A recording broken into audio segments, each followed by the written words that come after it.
2023.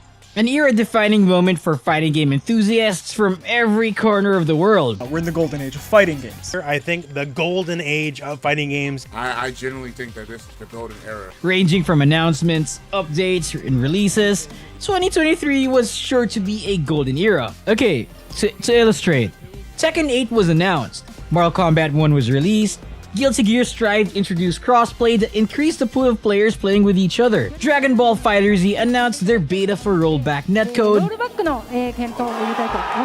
Grand Blue Fantasy vs. Rising came out with a free-to-play mode that's sort of a demo on top of the release. They introduced system changes that breathed new life into the game. 2XKO became playable in certain events, and we got to see gameplay now. Plus, the game looked promising as the foundations for a great fighting game was starting to get fleshed out. And 2023 wouldn't be complete without the insane release of Street Fighter 6. It's been a year now, so let's take a look at all things Street Fighter 6 that happened in the past 12 months. The fans remember. The fans will never forget the incomplete state Street Fighter V was released in, which is why everyone was vigilant during the release of Street Fighter 6.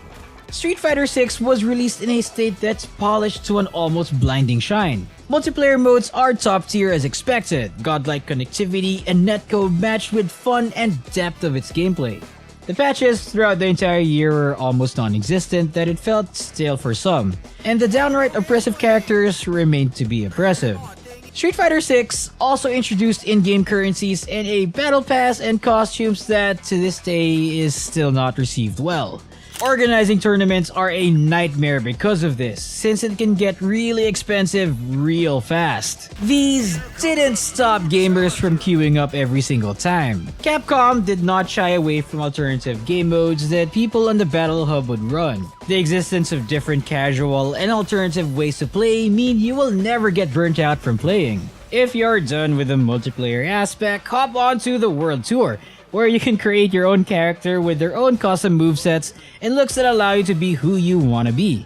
This is probably one of the few faults that came with a very ambitious goal. The World Tour leaves much to be desired in terms of performance, which is kind of a shame. The problem still isn't even fixed to this day, but it's cool you can uninstall it to keep the file size small. All of the World Tour problems did not stop the community from coming up with the most scum of the earth wretched abominations. These custom character battles may be scuffed and an affront to my eyes, but you're sure to never get tired of watching them on the Battle Hub. For some reason, the hubs never run out of people fighting on the show floor even a year later. Now that the horrific characters are gone, we can focus on actual characters.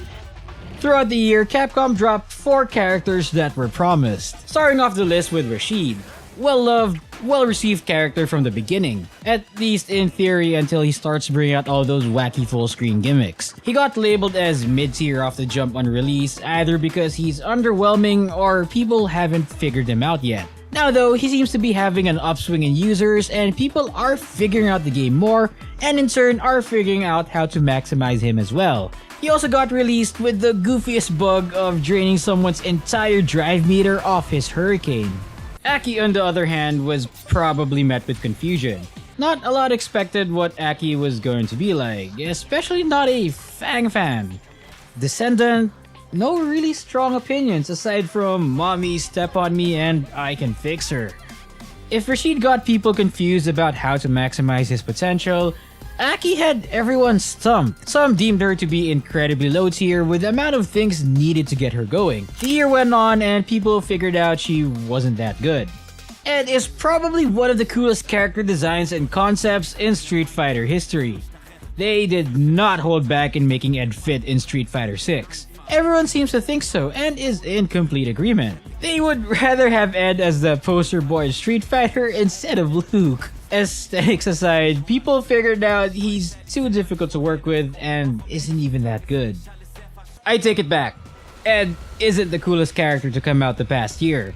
It's this bad boy right here, Akuma baby! He got everyone hyped. He's as cool as everyone thought he would be, if not cooler and beefier than before. He gets a cool new teleport grab and the Raging Demon is even better than the SF5 version. The community is split on picking him. Some think he's not tournament stable, and some think he's the next big thing. Japan seems to think he is the next best thing since everyone's been playing him since release, except the one pro player we all wanted to play Akuma, Tokido. The very same guy who posed as Akuma in front of a projector after getting a raging demon. Talking about the run Street Fighter had the past year wouldn't be complete without talking about the major tournaments that occurred. And in no particular order, I will be discussing some really big tournaments that happened last 2023. Street Fighter 6 brought immense growth into the fighting game community. You like FIFA? No. And what better way to commemorate this growth than with a record-breaking sign-up record for EVO 2023. Street Fighter 6 got the record for the most sign-ups in a single game in EVO, with 7,061 entrants, and it was a first to 2 until top 6. This is a weird number until you remember they had to cut down to top 6 instead of top 8 to save on time, since the last year overextended for 3 to 4 hours. Yeah, and speaking of self-expression, you guys can't see it, but these guys are definitely customizing their color. Like, I would hope at this stage they don't. To show you how crazy that is, they had to split players into 256 pools of up to 32 players, with only the top 6 advancing, and the seeding here matters. So if you lost your first set of the first to 2, you would have to play roughly 6 more sets. You wouldn't know if you would win 2-1 or 2-0 there. There's a lot of matches and very little break between rounds too. And you need to keep doing that for 3 more rounds until you finally arrive at... Wait, I'm checking my notes here. Top 96! We were met with such a hype grand finals as well with Angry Bird and Mena. The controller malfunctioned on Mena's side and Angry Bird chose to press on and continue the match. It was all hype and respect. The win is deserved nonetheless. And that'll do it! Angry Bird, your Street Fighter 6 Evolution 2023 champion! Street Fighter League is a team battle consisting of 6 teams of 4 where they all compete for points. It's expected that the matches would be high level, but I would be lying if I didn't talk about the rivalry between Bandits Gaming and Nazar Esports.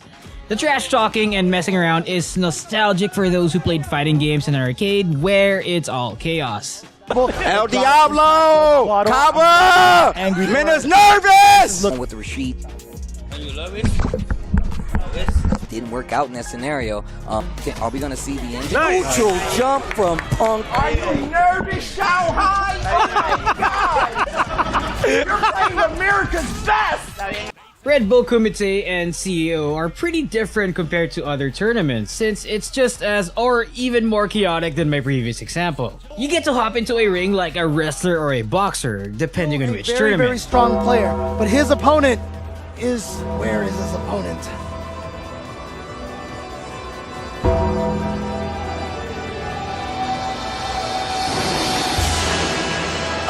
He's already on stage! And you can hear the commentators and crowd just behind you with a lot of smoke and straight up showmanship. It's a given all these tournaments are hype, but the few things that made them hype are as follows. Tokido getting knocked out of the tournament in an upset in Red Bull Kumite, and Punk popping it off in the semifinals of CEO 2023. Okay, when I said matches are gonna be high level, that was a lie. Introducing an amateur tournament with your favorite streamers and VTubers with professional gamers coaching them in a team battle. The participants are all based in Japan, so you'd have to watch once with captions on YouTube. A highlight of the event is Korone playing with a fight stick with class controls as JP, impressing a high-level player from Japan named Kazunoko. Go, check it out.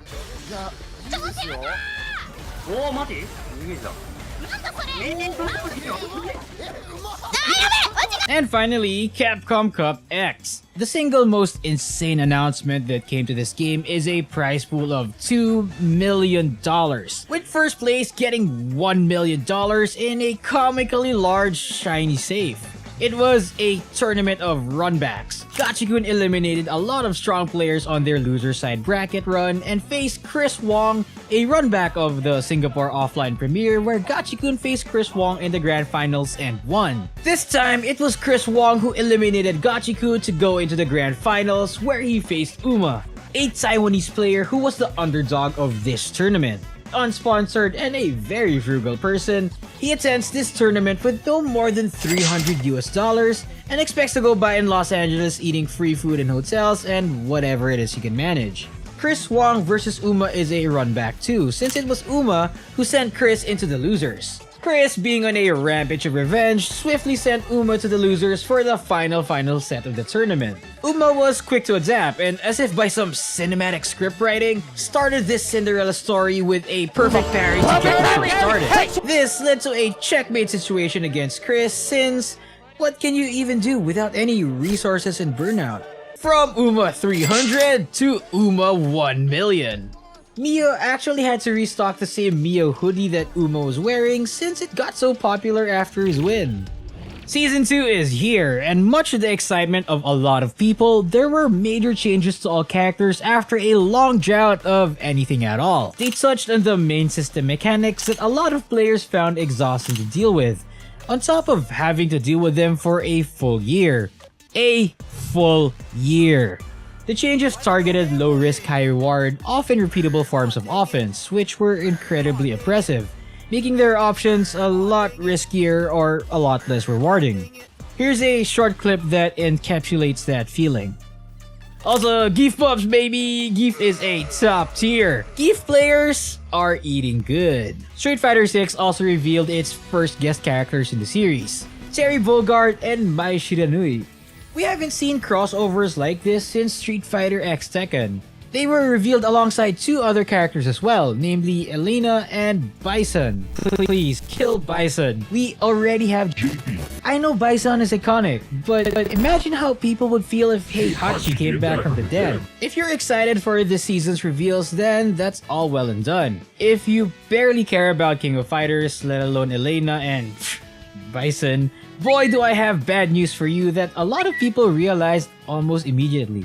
We got 4 characters once again, and some of us barely care about any single one of them. We basically have a remake of the world of Street Fighter 3, and yet 0 characters coming in from that game until next year. That's a full year of waiting for a new set of characters. If you're a fan of other characters like Sakura or Saga, see you next year. This isn't made any easier by the looming presence of microtransactions in the game. It's as if costumes and the idea of color 1 to 20 were a thing of the past. In conclusion, the year was jam-packed with tons of ups and downs.